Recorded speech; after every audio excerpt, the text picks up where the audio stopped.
नमस्कार किसान भाइयों, मैं हूं आपके साथ वर्षा और आपके आज के इस अंक में कृषि दर्शन में आप सभी का बहुत स्वागत है। आप सभी को पता है कि हम सब जो प्रोग्राम करते हैं वो किसान भाइयों के लिए करते हैं और हमारा पूरा प्रयास रहता है कि किसान भाइयों को ज़्यादा से ज़्यादा अच्छी जानकारी आप सभी तक पहुँचे। आज का जो हमारा मुद्दा है वो ये है एफपीओ, किसान उत्पादक संगठन।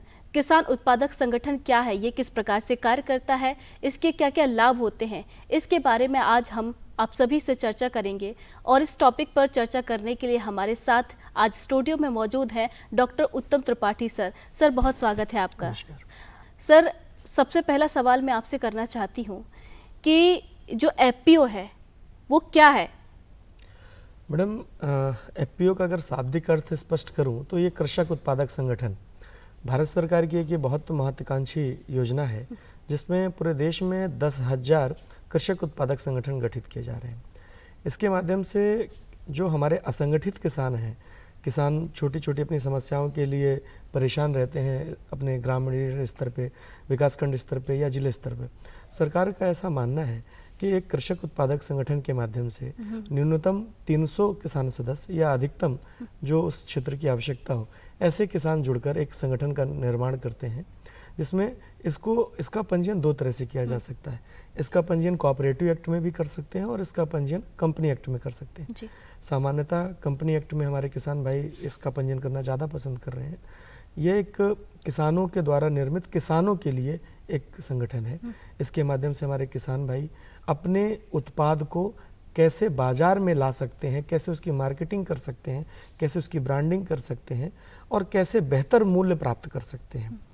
इस दृष्टि से, इस उद्देश्य की पूर्ति के लिए यह कृषक उत्पादक संगठन हमारे देश में गठित किए जा रहे हैं। सर, किसान उत्पादक संगठन और जो पंजीकृत कंपनी होती है, इन दोनों में अंतर क्या होता है? मैडम देखिए, अगर हम कोई भी व्यवसाय करते हैं तो हमें अगर हम बड़े स्तर पे कोई भी व्यवसाय करना चाहते हैं तो हमें पंजीकृत कराना पड़ता है, वो एक सामान्य प्रक्रिया है।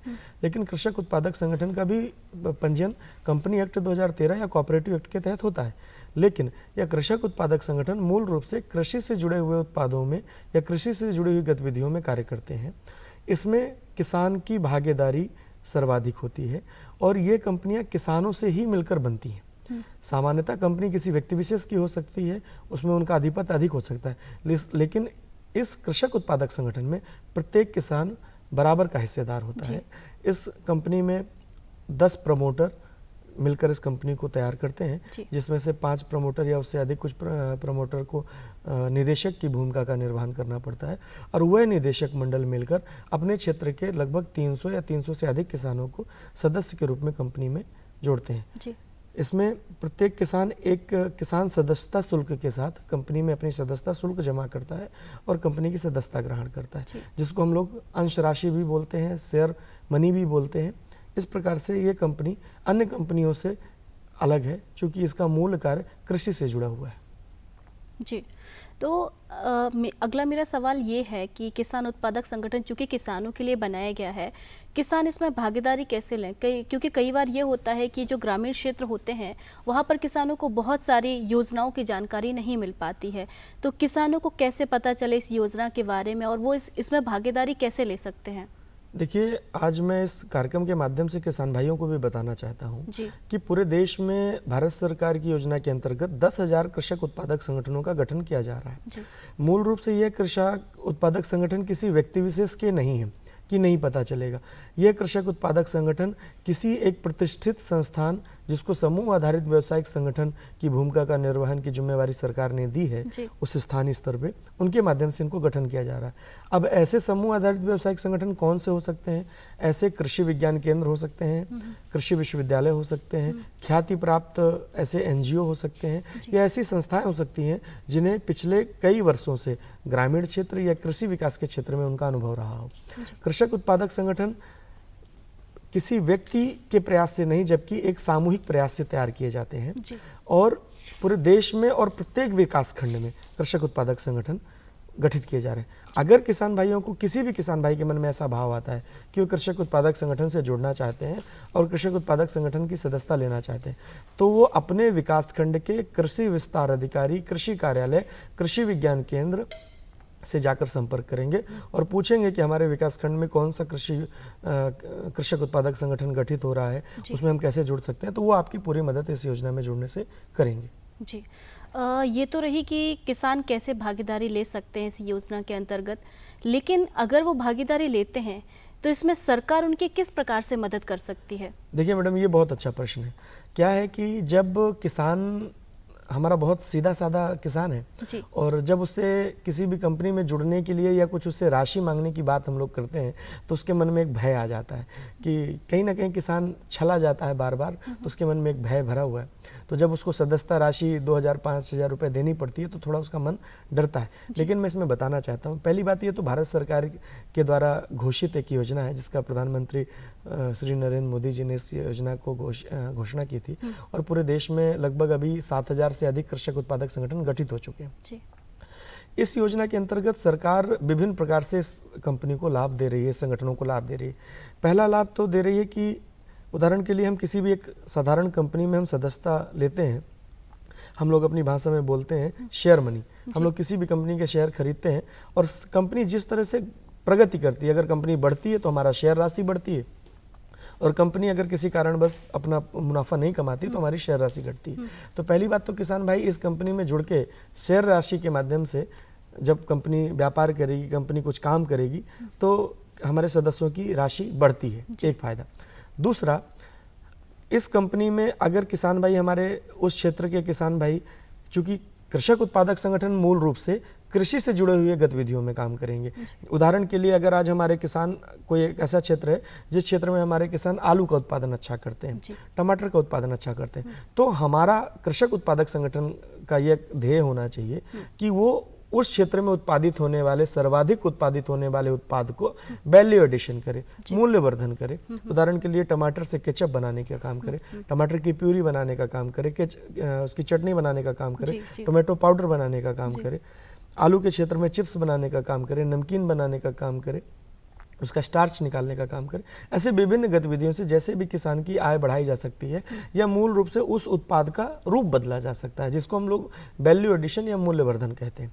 तो ऐसी गतिविधियों में हमारे किसान भाई एक उत्पादक की भूमिका का निर्वहन करके अपना जो उत्पाद है या जो अपना कच्चा माल है वो सीधे अपनी कंपनी को बेच सकते हैं, जिससे उनको कहीं इधर उधर भटकने की आवश्यकता नहीं, कहीं किसी बाहर बड़ी कंपनी या किसी अन्य कंपनी के सामने जाने की आवश्यकता नहीं।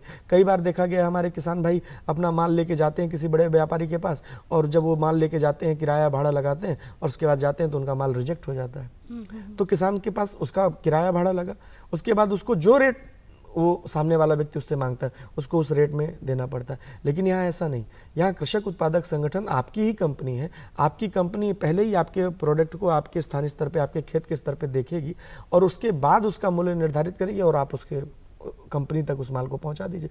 क्योंकि आप उस कंपनी के मालिक हैं, क्योंकि कंपनी का मालिक सदस्य ही है, तो आपको पैसा भी कंपनी को ही देना है, तो आपका पैसे भी डूबने का कहीं कोई भय नहीं। तो एक दो तरह से ये फायदे हो सकते हैं। तीसरा, जब कोई भी कंपनी हम क्षेत्र में स्थापित करते हैं, हमारे एक क्षेत्र में पहले लोग, महिलाएं खास करके बहुत कहती थी कि अगर हमारे क्षेत्र में कोई कंपनी पड़ जाए, कोई फैक्ट्री पड़ जाए तो हमारे बच्चों को प्रदेश नहीं जाना पड़ेगा कमाने के लिए। तो आज इस योजना के माध्यम से मुझे ऐसा लगता है कि ये परिकल्पना साकार होने जा रही है। हमारे किसान भाई अगर उस क्षेत्र में हमने कोई कंपनी तैयार की तो उस कंपनी में जो गतिविधियां चलेंगी, उदाहरण के लिए टमाटर का केचप बनेगा या चिप्स बनेंगे, पापड़ बनेंगे, तो उसके लिए कोई कल कारखाना लगाना पड़ेगा, कोई इंडस्ट्री लगानी पड़ेगी, तो उस इंडस्ट्री में काम करने के लिए लोगों की आवश्यकता पड़ेगी। तो ऐसी स्थिति में कंपनी के सदस्य, कंपनी के लोग, कंपनी के सदस्यों के परिवार के जो नए युवा हैं, पढ़े लिखे युवा हैं, वो उस कंपनी में कार्यकर्ता के रूप में भी जुड़कर एक लाभ प्राप्त कर सकते हैं। ये तो 3 मुख्य लाभ हो गए जो कंपनी में आप जुड़ के काम कर सकते हैं। कंपनी कोई योजना बनाती है कि हम टमाटर की इस किस्म का उत्पादन करेंगे, प्याज की इस किस्म का उत्पादन करेंगे, गेहूं की इस किस्म का उत्पादन करेंगे, और हमारी बात हो गई है किसी बड़ी कंपनी से, जो बहुत आजकल देश में बड़ी बड़ी कंपनियां काम कर रही हैं, तो उनकी, हमारे कंपनी के जो बड़े प्रतिनिधि हैं, मुख्य कार्यपालन अधिकारी हैं, निदेशक हैं, वो बड़ी कंपनियों के साथ पहले ही चर्चा करेंगे पूर्व में कि आप हमसे क्या चाहते हैं। तो वो लोग, कंपनी अपने उत्पाद बताती हैं कि हमें इस किस्म का गेहूं चाहिए, इस किस्म का चावल चाहिए, इस किस्म की दाल चाहिए, तो कंपनी उस किस्म का बीज अपने किसानों को उपलब्ध कराती है, किसान उसका उत्पादन करते हैं और कंपनी उसका उपार्जन करके उस कंपनी को वो माल भी उपलब्ध करा सकती है, जिससे उनको लाभांश प्राप्त होगा। तो कंपनी में किसान को 3 प्रकार से लाभ हो रहा है। एक तो सदस्य के रूप में जुड़ जाने से लाभ है, दूसरा लाभ है कि उस कंपनी में कार्यकर्ता के रूप में जुड़ जाए तो लाभ है, तीसरा लाभ है कि जो अपना उत्पाद उस कंपनी के साथ बेच देगा तो लाभ है। इसके अतिरिक्त हमारे किसान भाई इस कंपनी में जो किसी किसान भाई के पास अपना कोई हिस्सा घर में ऐसा पड़ा हुआ है जिसको उसने किसी उद्देश्य के पूर्ति के लिए निर्माण कराया था, लेकिन किसी कारणवश उस कार्य को नहीं कर पाया। बहुत पहले हमारे किसानों ने कुछ गौशाला के लिए क्षेत्र बनाए, कि नहीं भंडारण के लिए क्षेत्र बनाए, लेकिन अब उनका उपयोग नहीं हो पा रहा। तो ऐसी दशा में कंपनी को भी फायदा होगा कि उन्हें कोई नया इंफ्रास्ट्रक्चर डेवलपमेंट नहीं करना पड़ेगा, कोई नया निर्माण नहीं करना पड़ेगा, और अपने किसान भाइयों के पास उपलब्ध संसाधन या उपलब्ध स्थान का उपयोग करेगी, जिससे उनको उसका किराया भी मिलना शुरू हो जाएगा और कंपनी का जो प्राथमिक खर्च है उससे भी कंपनी बचेगी। तो इस प्रकार से कंपनी में किसान जुड़कर लाभ प्राप्त कर सकता है। अब आपने एक प्रश्न किया था कि सरकार इसमें क्या सहायता दे रही है। सरकार का जो सहायता का विषय है, सरकार अगर हम कोई आज एक छोटा सा स्टोर खोलने जाते हैं, कोई छोटी सी दुकान खोलने जाते हैं, परचून की दुकान से ही, तो अगर हम खोलने जाते हैं तो उस दुकान के लिए एक स्थान की आवश्यकता पड़ती है, एक दुकान की जरूरत पड़ती है। उस दुकान का जो किराया है वो भी हमें अपनी जेब से देना पड़ता है।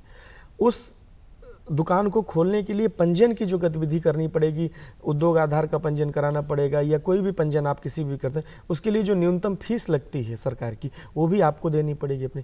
ऐसी स्थिति में सरकार आपको इस कंपनी, इस एनजीओ के, इस कृषक उत्पादक संगठन के गठन में आपकी यह मदद कर रही है कि आपको 40,000 रुपये या अधिकतम जो राशि लगे, 40,000 रुपये अधिकतम या जो उचित हो, ऐसा मूल्य आपको सरकार दे रही है कंपनी के पंजीयन के लिए, पहली बात। दूसरा, प्रति माह 4,000 रुपये की दर से आपके कार्यालय का किराया आपको सरकार दे रही है 3 वर्षों तक। इसके अतिरिक्त अगर हम आज कोई एक छोटा सा स्टोर खोलते हैं, उस स्टोर में अगर हम एक छोटा सा मैनेजर रख लेते हैं, उसकी भी जो तनख्वाह होती है, उसका जो वेतनमान होता है, वो भी हमें अपनी जेब से देना पड़ता है। लेकिन कृषक उत्पादक संगठन में सरकार ने ऐसी योजना की है कि जिस दिन से कंपनी पंजीकृत होगी तब से आपको एक मुख्य कार्यपालन अधिकारी कंपनी में नियुक्त करना है, जिसको हम लोग सीईओ बोलते हैं। मुख्य कार्यपालन अधिकारी आप नियुक्त करिए और कंपनी में नियुक्त मुख्य कार्यपालन अधिकारी की 3 वर्ष तक की तनख्वाह सरकार आपको दे रही है जी। अब कंपनी के आय व्यय का ब्यौरा रखने के लिए, कंपनी में आए हुए उत्पादों का ब्यौरा रखने के लिए, चूंकि कंपनी एक्ट में जब कोई चीज़ पंजीयन होती है तो सरकार के प्रति जो वैधानिक जवाबदेही है वो बढ़ जाती है। जीएसटी फाइल करना है या अन्य बहुत सारे सरकार को देने वाली जानकारी, ऐसी स्थिति में आपको एक लेखाकार की आवश्यकता पड़ती है, अकाउंटेंट। तो ऐसे एक अकाउंटेंट का भी वेतनमान 3 वर्ष तक सरकार दे रही है आपको। जी जी।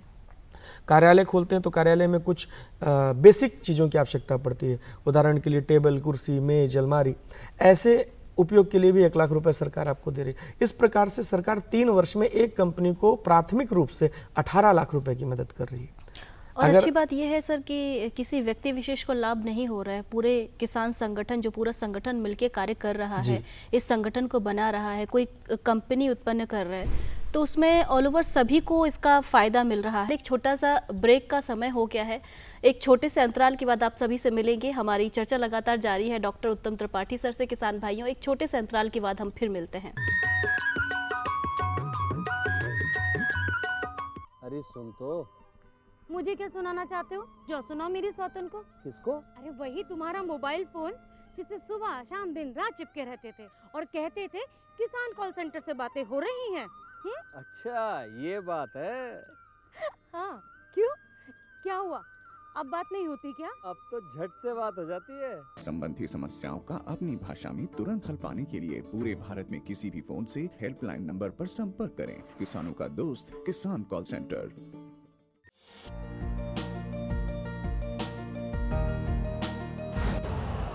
यूरिया का स्वदेशी उत्पादन 70 लाख टन बढ़ाने के लिए 6 उर्वरक संयंत्रों का उद्धार किया जा रहा है। FCIL के गोरखपुर, सिंदरी, तलचर और रामागुंडम संयंत्र, HFCL की बरौनी इकाई और BVFCL की नामरू फोर्थ। सोने पर सुहागा ये है कि देश में अब बनेगा सिर्फ नीम लेपित यूरिया। क्योंकि इससे होगा किसानों का फायदा ही फायदा। अनाज का उत्पादन 10% तक बढ़ेगा। बढ़ेगी 10 से 15% नाइट्रोजन क्षमता।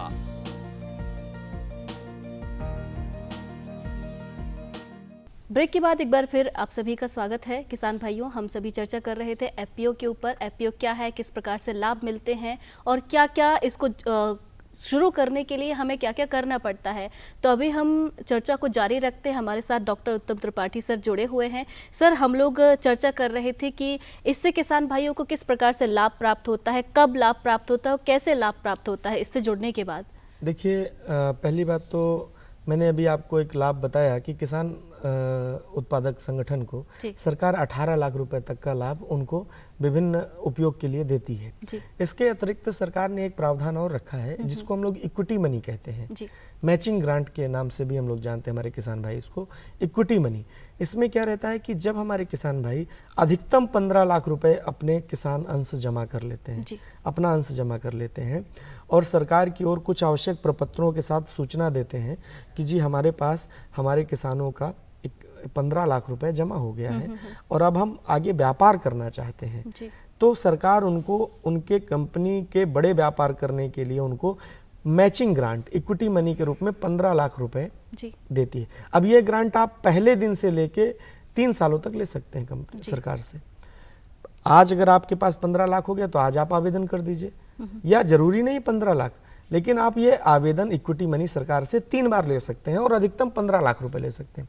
5-5 लाख के गुणांक में 3 बार ले सकते हैं, 10 लाख 5 लाख के गुणांक में 2 बार में ले सकते हैं, या 15 लाख के गुणांक में 1 बार में ले सकते हैं।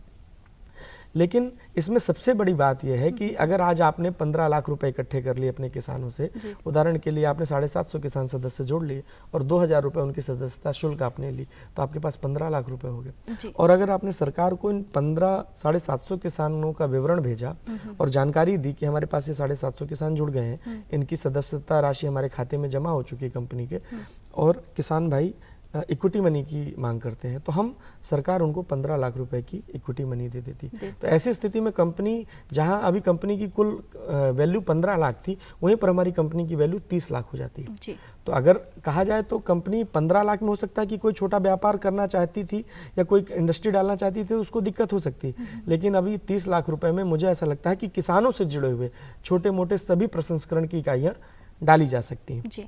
इसी के साथ सरकार ने कहा कि अगर हमारे कोई किसान भाई बड़ा उद्यम डालना चाहते हैं तो वो उनको हम 1 करोड़ तक का लोन दे देंगे एग्री इंफ्रास्ट्रक्चर फंड के तहत। लेकिन उसमें दिक्कत आती थी कि जब कोई हमारी कंपनी आवेदन करने जाती थी या कोई किसान पैसा मांगने जाते थे बैंकों से, तो बैंक गारंटी मांगता था, तो सरकार ने गारंटी ले ली। उनको बोला कि नहीं, एफपीओ को कोई गारंटी देने की आवश्यकता नहीं, सरकार उनकी गारंटी लेगी, वो केवल आवेदन दे दें, अपनी स्कीम का डीपीआर बना के दे दें, किस काम के लिए मांग रहे हैं उसका विवरण दे दें, बशर्ते जो हमारा निदेशक मंडल है, ये बहुत गंभीर बात है कि हमारे निदेशक मंडल में से निदेशकों का सिविल नहीं खराब होना चाहिए। क्योंकि हमारे किसान भाई हैं, कभी पूर्व में कोई लोन ले लिया या अज्ञानतावश ले लिया और कई बार उन्हें पता भी नहीं रहता, तो उनका सिविल कई बार खराब हो जाता। तो ये जरूर हम एक बार चेक कर लें बैंक में कि हमारे निदेशक मंडल का सिविल खराब नहीं हो, जिससे आपको आने वाले दिनों में कठिनाई नहीं होगी। तो एक तो लाभ ये हो सकता है। दूसरा, कंपनी जब 1 वर्ष व्यापार करती है, 1 वर्ष के बाद या उसी वर्ष से व्यापार करना शुरू करती है, व्यापार क्या करती है कंपनी, जो प्रसंस्करण करेगी तो करेगी, लेकिन साथ में किसानों को उन्नत किस्म के बीज, अच्छा रसायन एग्रोकेमिकल, अच्छे उर्वरक और अन्य जो उनकी आवश्यकताओं की कृषि यंत्र हो गए या अन्य जो उनकी आवश्यक सामग्री है, उसका भी कृषक उत्पादक संगठन अपने पास भंडारण करते हैं और अपने किसान सदस्यों को या अन्य आवश्यकता अनुसार किसानों को उपलब्ध कराते हैं, कृषि यंत्र उपलब्ध कराते हैं। कस्टम हायरिंग सेंटर, जिसमें किसान उत्पादक संगठन मशीनें अपने पास खरीद के रखते हैं, बड़ी मशीनें, बड़े ट्रैक्टर, बड़े हार्वेस्टर, ये सारी अपने पास मशीनें खरीद के रखते हैं और ये भी अपने किसान भाइयों को किराए से उपलब्ध कराते हैं। या अन्य जो कृषि विभाग में या अन्य संबंधित विभागों में, पशुपालन विभाग में, मत्स्य विभाग में, उद्यानिकी विभाग में जो योजनाएं सरकार की चल रही हैं, उनके अंतर्गत भी अपना पंजीयन करके, अभी आपने सुना होगा एक योजना आई थी ड्रोन, एग्री ड्रोन, तो एग्री ड्रोन में भी सरकार ने एफपीओ को वरीयता दी है और ड्रोन आप ले सकते हैं और ड्रोन से आप छिड़काव करने के बाद उसमें एक आप कुछ अंश राशि किसानों से ले सकते हैं, जी। जिससे आपकी कंपनी का संवर्धन होगा। आपने पैसा भी किससे लिया? किसान से लिया, लेकिन वो कहाँ आया? कंपनी में आया। और जब वो पैसा कंपनी में आता है, जब वर्ष में एक बार या 2 बार अपन कंपनी का ऑडिट कराते हैं, तो ध्यान में आता है कि कंपनी को इतना फायदा हुआ। तो जब वो फायदा होता है तो कंपनी का अपना एक बाइलाज होता जी। है। कंपनी के डायरेक्टर सदस्य तय करते हैं कि अभी भैया हमें 1 साल 2 साल लाभ नहीं लेना नहीं है, लेना है। हमें ये लाभ कंपनी के संवर्धन में रखना है। जी तो अगर सदस्य चाहते हैं कि नहीं इस लाभ को हम यहीं रखेंगे, जी जी। इस लाभ से कंपनी का व्यापार बढ़ाएंगे, तो नहीं लेते। अगर किसान भाई चाहते हैं कि नहीं हमें लाभ लेना है, तो किसान भाइयों में बराबर मात्रा में वो लाभ डिस्ट्रीब्यूट कर दिया जाता है कंपनी के बिल्कुल माध्यम सर, से। आपने जिस प्रकार से जानकारी दी एफपीओ के ऊपर, किसान उत्पादक संगठन के ऊपर, बहुत ही रोमांचक जानकारी दी और बड़ी ही गंभीरता से आप हमने जो भी प्रश्न किया है आपने उसको गंभीरता से सारे आंसर्स दिए हैं। बहुत शुक्रिया सर इतनी प्यारी जानकारी के लिए, और हमें उम्मीद है कि हमारे किसान भाइयों को ये जानकारी पसंद आएगी और किसान भाइयों के लिए हम इसी तरीके से जानकारी देते रहेंगे। और इसके बाद अब हम रुख करते हैं किसान भाइयों के लिए खबरों का। नमस्कार किसान भाइयों, खबरें खेती की में आपका स्वागत है। चलिए सबसे पहले एक नज़र कृषि से जुड़ी आज की प्रमुख खबरों पर। बागवानी में रिकॉर्ड उत्पादन, सिकल सेल काउंसलिंग, मिर्च में फल गलन, बकरी पालन और द्विपहिया निंदाई यंत्र। और चलिए देखते हैं समाचार विस्तार से। बागवानी में रिकॉर्ड उत्पादन। कृषि एवं किसान कल्याण मंत्रालय विभाग ने राज्यों, संघ राज्य क्षेत्रों एवं अन्य सरकारी स्रोत एजेंसियों से प्राप्त जानकारी के आधार पर संकलित बागवानी फसलों के क्षेत्र व उत्पादन के संबंध में वर्ष 2021-22 के अंतिम आंकड़े और वर्ष 2022-23 के प्रथम अग्रिम अनुमान जारी किए हैं। वर्ष 2021-22 में कुल बागवानी उत्पादन रिकॉर्ड 347.18 मिलियन टन हुआ है, जो वर्ष 2020-21 के उत्पादन से 12.58 मिलियन टन अधिक है। वर्ष 2022-23 में कुल बागवानी उत्पादन रिकॉर्ड 350.87 मिलियन टन होने का प्रथम अग्रिम अनुमान है, जो 2021-22 अंतिम की तुलना में 3.69 मिलियन टन की वृद्धि है।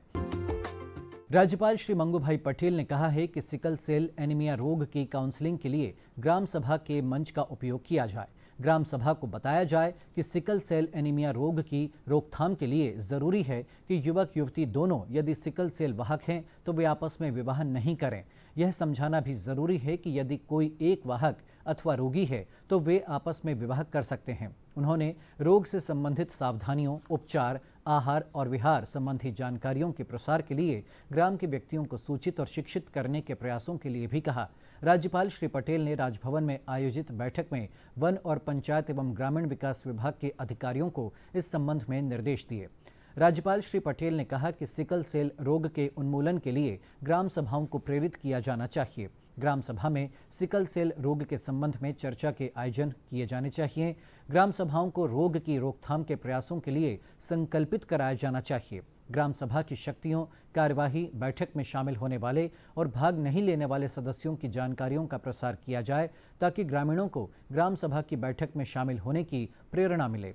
ग्राम सभा की समितियों की उपलब्धियों का भी व्यापक प्रसार किया जाए। इससे अन्य ग्राम सभाओं को भी आगे बढ़कर कार्य करने की प्रेरणा मिलेगी।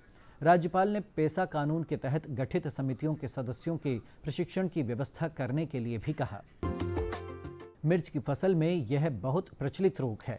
इस रोग को फैलाने वाला कवक खेत की मिट्टी रोगी पौधे से लिया बीज में विद्यमान रहता है। इस रोग से पौधे का ऊपरी भाग सूखने लगता है और रोग ऊपर से नीचे की तरफ बढ़ता है।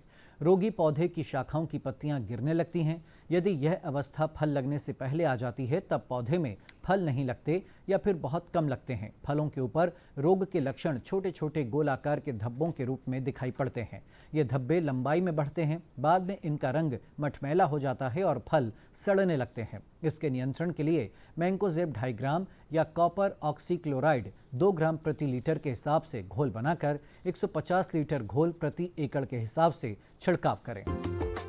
किसान भाई बकरी पालन का व्यवसाय अपनाकर भी अच्छा लाभ अर्जित कर सकते हैं। बकरी पालन को बढ़ावा देने के लिए वर्तमान में मध्य प्रदेश शासन, पशुपालन एवं डेयरी विभाग के द्वारा बकरी पालन हेतु योजनाओं का संचालन किया जा रहा है, जिसमें बकरी पालन हेतु बैंक ऋण एवं अनुदान पर बकरी इकाई का प्रदान विभाग द्वारा संचालित है, जिसकी इकाई लागत 77,456 रुपये है।